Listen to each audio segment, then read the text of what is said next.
Well, I asked one of you to send me the bones, because with bones we can discuss both anatomy and orthopedics very, very easily. But anyway, I hope she sends me the bones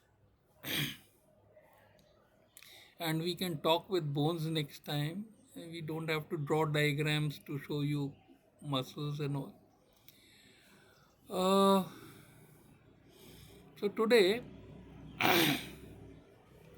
let us demonstrate to you how we test the nerves of the upper limb. First of all, we'll revise the brachial plexus. The 5, 6, 7, and 8 1 form the roots of the brachial plexus. The 5, 6 forms the upper trunk, the 7 the middle trunk, and 8 1 the lower trunk. The trunks divide into divisions, anterior and posterior divisions. The posterior divisions of all form the posterior cord, posterior because it's posteriorly related to the artery. The middle cord,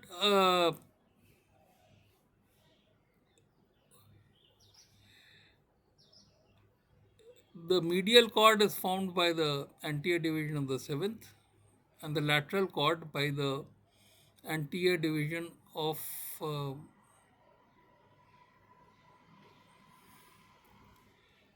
the middle and the upper trunk. So the medial cord by the anterior division of the lower trunk and the lateral cord by the anterior divisions of the middle and the upper trunk. So that's how the brachial plexus is formed. Draw it and you'll learn it.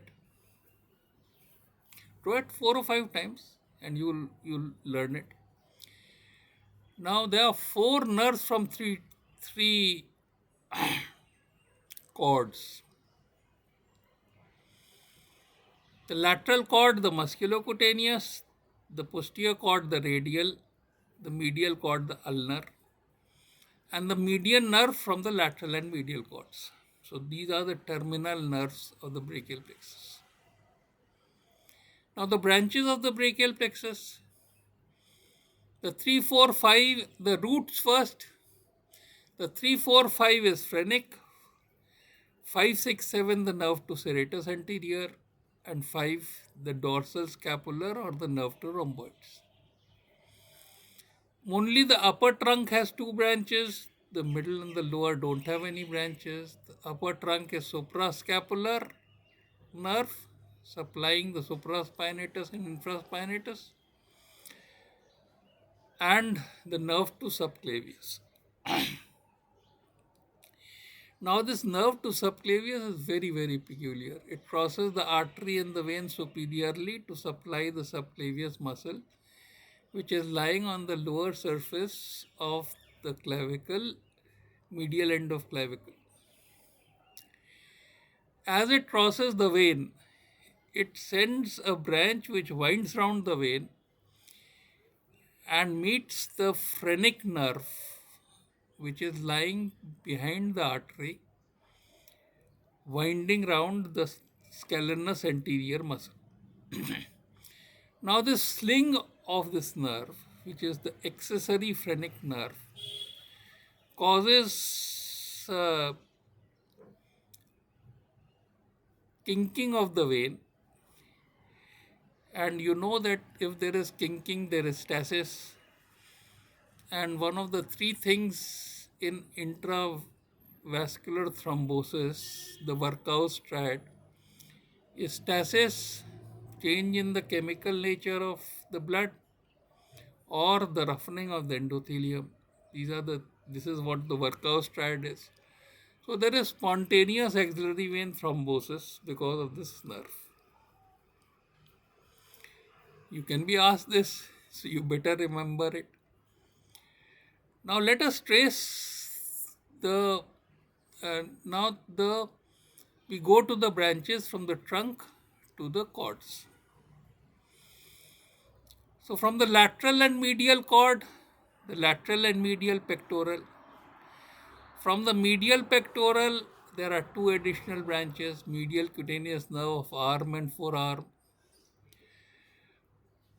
From the posterior cord, I told you the terminal branch is radial, but there is an upper and lower subscapular supplying that subscapularis muscle lying on the anterior surface of the scapula, and there is the nerve to latissimus dorsi. So these are the branches of the brachial plexus. Okay, I've told them to you. You can read them, you can draw them out, but you must know them. The basic is that you must know them. Now we'll trace the course and the branches of the nerves. The musculocutaneous nerve is lying on the lateral side of the artery, starting from the lateral cord, pierces the coracobrachialis, supplying it. Then it passes into the arm between the biceps and brachialis, supplying both. Then it emerges on the lateral border of the brachialis, lying between it and the brachioradialis. Then it pierces the deep fascia of the forearm, becoming the lateral cutaneous nerve of forearm. Now, this musculocutaneous nerve is usually involved in Erb's paralysis. The Erb's paralysis is because if you have applied forceps to deliver the baby, the forceps is here and it is pulling the head, and if shoulders are oblique like this, so if the head is pulled like this, the upper trunk gets involved. That's the Erb's point, and because of the Erb's point, there is Erb's paralysis. What happens is the policeman tip taking position. You see, the shoulder is adducted, the elbow is extended, and the wrist is dropped or palmar flex. So that's how the policeman takes the tip. If you want to immobilize it so that there are no contractures, you have to put it in policeman stop position like this in the Erb's paralysis. So here the 5-6 roots going through the musculocutaneous nerve are involved. The musculocutaneous nerve would prevent flexion of the elbow. The axillary nerve, which is passing from the posterior cord. You see, I said that the posterior cord gives rise to upper, lower subscapular and thoracodorsal, but it also gives rise to the axillary, which passes through the quadrangular periscapular space around the neck of the humerus, supplying teres minor and deltoid. So, the axillary nerve and the musculocutaneous nerve combination produce absence of abduction and absence of flexion of elbow in Erb's paralysis. Now, we continue with another nerve. So, the ulnar nerve arises from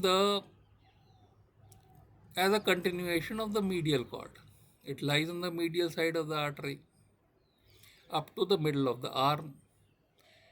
Then it pierces the medial intermuscular septum, becomes posterior, lying between the medial intermuscular septum and the triceps muscle. Now it is approaching the elbow. So in the elbow you find that this is the olecranon, this is the medial epicondyle. There is a ligament here which is the posterior part of ulnar collateral ligament. So the nerve passes between the olecranon, medial epicondyle and posterior part of ulnar collateral ligament, which is called as the canal of Cannon. And if the nerve gets swollen here in leprosy, then it leads to a high paralysis of the ulnar nerve.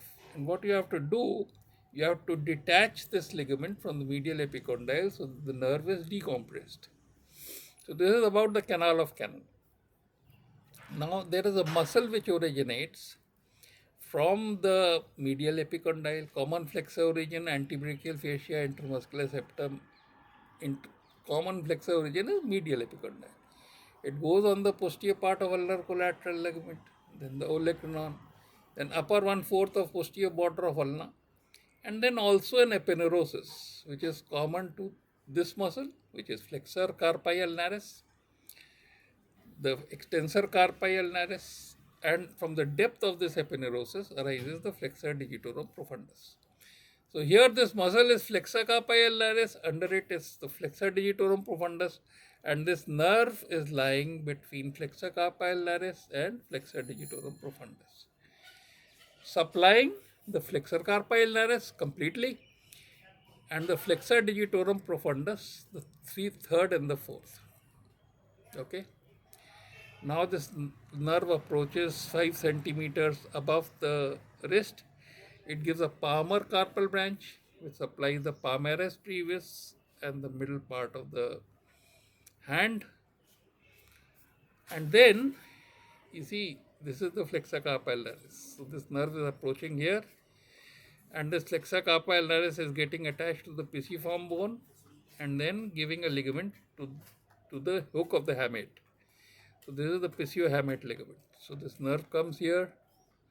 It divides into a superficial and a deep branch. The superficial branch passes lateral to the hypothenar eminence, supplies 1.5 fingers, and communicates with the medial, with the superficial branch or cutaneous branch of the median nerve. The deep branch passes under the pissiohamate ligament, lies between abductor and flexor digiti minimi, lies between them, pierces the opponent's digiti minimi. As it passes this way, it supplies all interossei, which are the pad dab muscles, and ends in the transverse head of adductor pollicis. So now we test this nerve. It can get involved either in the elbow, where it is passing in the canal of Cannon, or under the pissiohamate ligament, if it is swollen, which is called as the canal of Guillain. So what happens? First of all, we'll study the low paralysis. Then we study what is the effect of the high paralysis. So the low paralysis, wasting of the hypothenar eminence and sensory loss here, absence of abductor digiti minimi, so a positive guava test. This is the guava test. This fails to abduct. Then it supplies the 3 and 4 lumbricals. You see, lumbricals arise from the flexor digitorum profundus. They pass like this and onto the extensor expansion. So the lumbricals would flex the MP joint and extend the PIP and DIP joint. So they are the musician's muscles. You see. So when these lumbricals, this is their function. Flex the MP joint, extend the PIP and DIP. So third, 4 lumbricals, what happens? That the MP joints becomes extended and the PIP and DIP become flexed. Now this is the claw head. And since only the ulnar nerve supplies the 3rd and 4th lumbricals, therefore this is the claw hand, which is the ulnar claw hand. Then what happens? It supplies all interossei.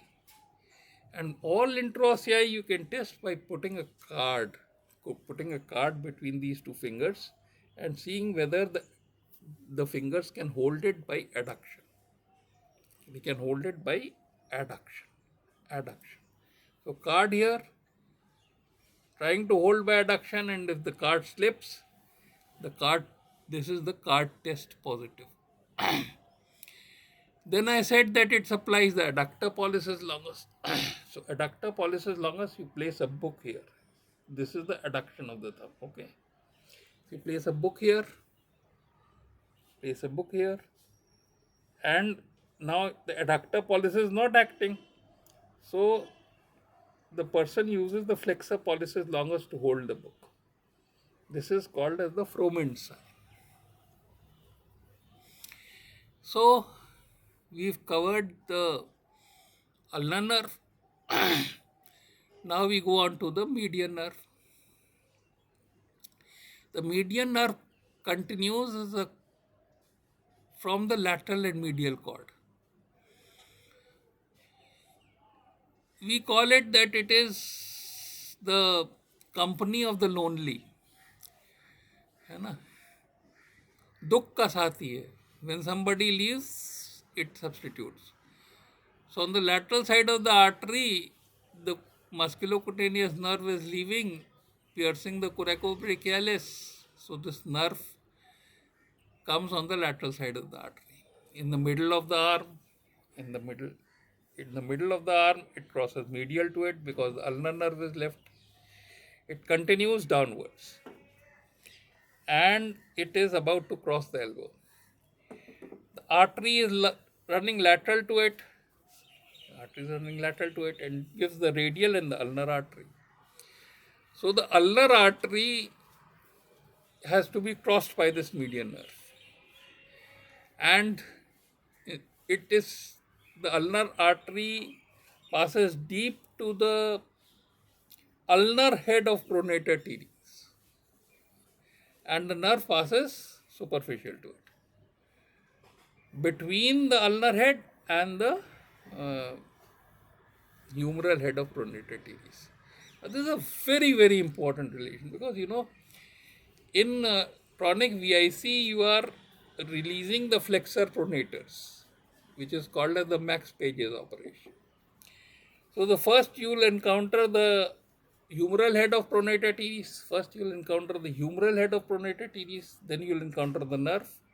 Then you will encounter the ulnar head of pronator teres, below which will be the artery.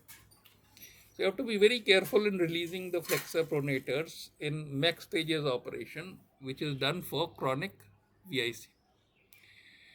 If you combine the Max Pages operation with the dissection of the sequestrum, which forms between the flexor digitorum profundus medially and flexor pollicis longus, that is called as Seddon's operation. So now this nerve has crossed between the ulnar and the flexor, between the ulnar and the humeral heads of pronator teres, and now it crosses another link. The flexor digitorum superficialis arises from here and from the radial head. So it passes under the flexor digitorum superficialis. Then it lies between the flexor pollicis longus, and flexor digitorum profundus. And here, when it lies between the flexor pollicis longus and flexor digitorum profundus, it can be trapped in the muscular sequestrum which forms in chronic VIC, involving flexor pollicis longus and flexor digitorum profundus. So you have to sort of dissect this sequestrum. You have to take out the sequestrum and decompress the median nerve in chronic VIC. This operation is called as Seddon's operation. Now again, 5 centimeters above the wrist. 5 centimeters above the wrist, it gives a palmar carpal branch which supplies this area of the palm and the thenar eminence. Then the nerve passes under the flexor retinaculum, which is the carpal tunnel. As it passes under, it divides into a superficial branch which supplies 3.5 fingers and communicates with the superficial branch of the ulnar. And it gives a deep branch which passes between abductor and flexor pollicis brevis. This is the abductor pollicis brevis, this is the flexor pollicis brevis. Pierces the opponents and supplies the lumbricals of the first and the second finger. So how to test this nerve? It supplies flexor digitorum profundus. These two fingers. So the ulnar nerve can flex this. There is a tendon which extends from this to the middle finger. So this is also flexed. So if you want to ask the person to clasp the wrist like this, there is failure to flex the index finger. So this is called as pointing index test. FDS is paralyzed. It's supplied by the median nerve. And FDP of this and this can contract because it is supplied by the ulnar nerve and by the tendon which extends from this FDP to this. This also contracts. So the only thing that remains pointing is the pointing index test. So this is a sign of high ulnar nerve paralysis. The second important thing is that you see that this thumb lies perpendicular to the plane of fingers. So if the fingers flex like this, the thumb would flex like this. If the fingers extend like this, the thumb would extend 90 degrees to the plane. If the fingers abduct like this, the thumb would abduct like this. And if the fingers adduct like this, the thumb would adduct like this. And one thing that can happen to the thumb, which is not present with these three fingers, but present with this one, is that this metacarpal can rotate inside. So as this metacarpal rotates inside, you find that now the thumb action is opposing the fingers. See, if the fingers flex like this, an opposed thumb would flex like this. So this will hold it like this. So this opponent's action is peculiar to the thumb and the little finger. So when you test the median nerve, you test the abductor pollicis brevis. And the simple thing is that you put a pen here and you ask him to touch. This test is called as pen test. This test is called as pen test. So you place a pen here and you ask him to touch like this.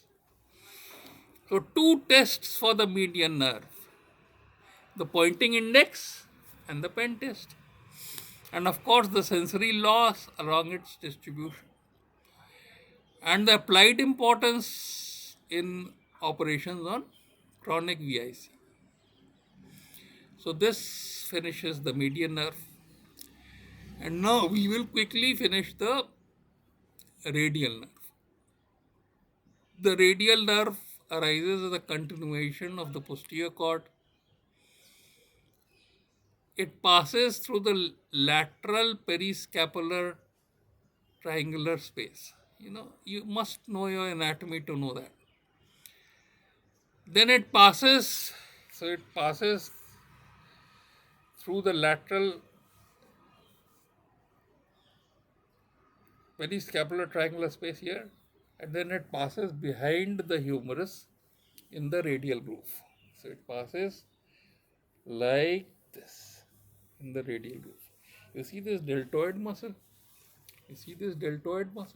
So it's passing like this. It pierces the lateral intermuscular septum, supplies the triceps, all heads, pierces the lateral intermuscular septum, and as it pierces the lateral intermuscular septum, it lies in the groove between brachialis and brachioradialis. Another nerve lying here is musculocutaneous nerve.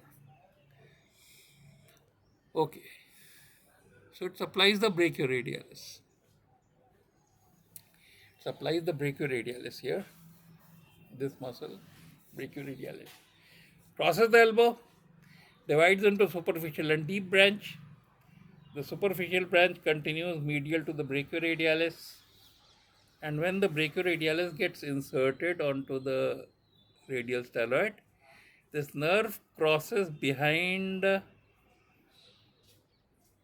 anterior branch of the radial nerve, crosses behind and supplies the dorsum of 1, 2, 3.5 fingers, sharing the dorsum with the ulnar nerve.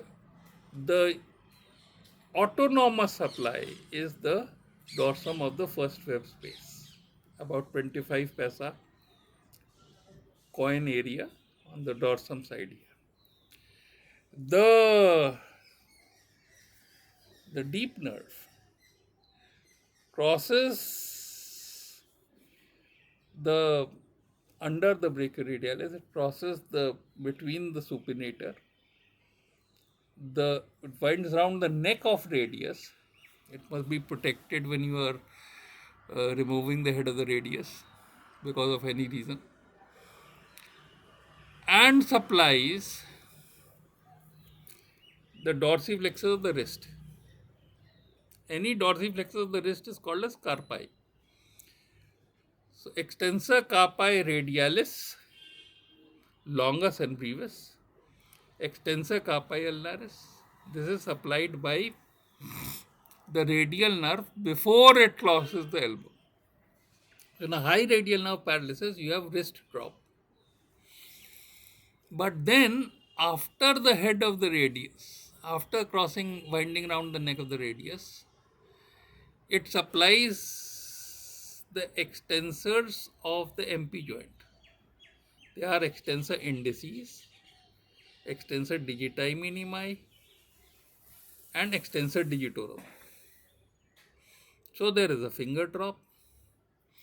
And finally, it also supplies the extensor pollicis longus. Extensor pollicis longus would act in abduction of the wrist. In abduction, it winds around the Lister's tubercle and comes to get inserted onto the wrist. So it is aligned with the thumb once the thumb is abducted. You see, so it comes like this and goes here. Abducted extensor pollicis longus and adducted extensor pollicis brevis. So there is thumb drop. So wrist drop, finger drop, thumb drop. Wrist drop only in paralysis of the radial nerve above the elbow. Now, how can the radial nerve get involved? Two reasons. One is after alcoholism or on the OT table, you place the arm like this so that this area is pressed by the edge of the table, or by anything else after alcoholism. This is called as Saturday night paralysis. Secondly, you can give an injection in that area. Then how is the radial nerve involved below the elbow? When you are excising the head of the radius. So you must remember that this nerve, I'll put it here. This nerve comes here and it winds around like this. So if you pronate the forearm, the nerve would be loose and it will not be pulled. So that's how you protect the radial nerve when you are excising the head of the radius. Don't put too much of pressure on the supinator while exposing the head and the annular ligament. And pronate the forearm when you are excising the head of the radius. So we've covered all the nerves and how to test them in this video.